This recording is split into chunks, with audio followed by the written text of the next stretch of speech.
Right, thank you, George, for that. Now to another story that is likely to ripple the headlines across the country and the continent. The Rapid Support Forces, RSF, a sanctioned paramilitary group from Sudan, has declared plans to establish a parallel government. Well, this announcement made right here in Nairobi at the Kenyatta International Convention Centre, KICC, comes amid ongoing conflict in Sudan. Now, as Eva Ruga reports, the RSF and several civil groups are advocating for a civilian-led administration, unveiling a peace plan aimed at restoring stability to the war-torn nation. General Mohamed Hamdan Dagalo's faction is spearheading this particular process and, of course, challenging the very same one that sits at home.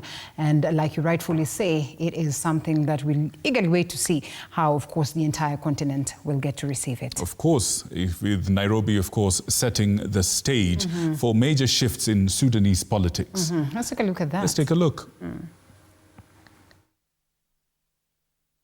To a civilian-led state, the country has been plunged into total instability, particularly in the northern region, this marking the 14th year since the state was formed.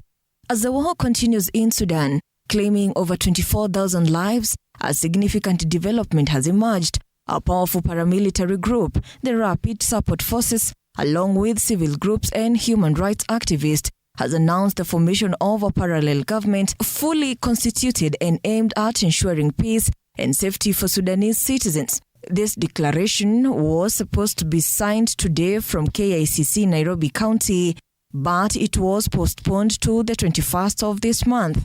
According to Deputy Commander Abdul Rahim Dagalo, who led the planned launch of the Sudan Peace Charter in Nairobi, the Sudanese armed forces have been deliberately withholding essential resources such as healthcare, education, and humanitarian assistance to the Sudanese people. Dagalo further accused the SAF of refusing to collaborate with international organizations to negotiate for peace and an end to the conflict. However, the group led by General Mohamed Hamdan Dagalo has promised to finalize the signing in 3 days. In April the year 2023, fighting erupted between rival armed factions in Sudan's capital, Khartoum, raising concerns about the return of full-scale civil war.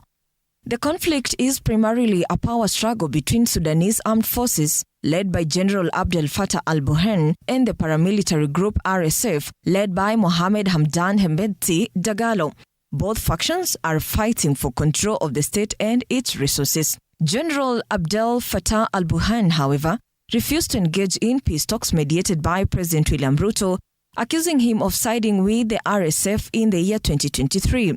The formation of a parallel Sudanese government on Kenyan soil could also put Kenya in an awkward position, just days after Kenya pledged 258 million Kenyan shillings to support over 30 million Sudanese people in need of humanitarian aid. Ruga Ival, TV 47.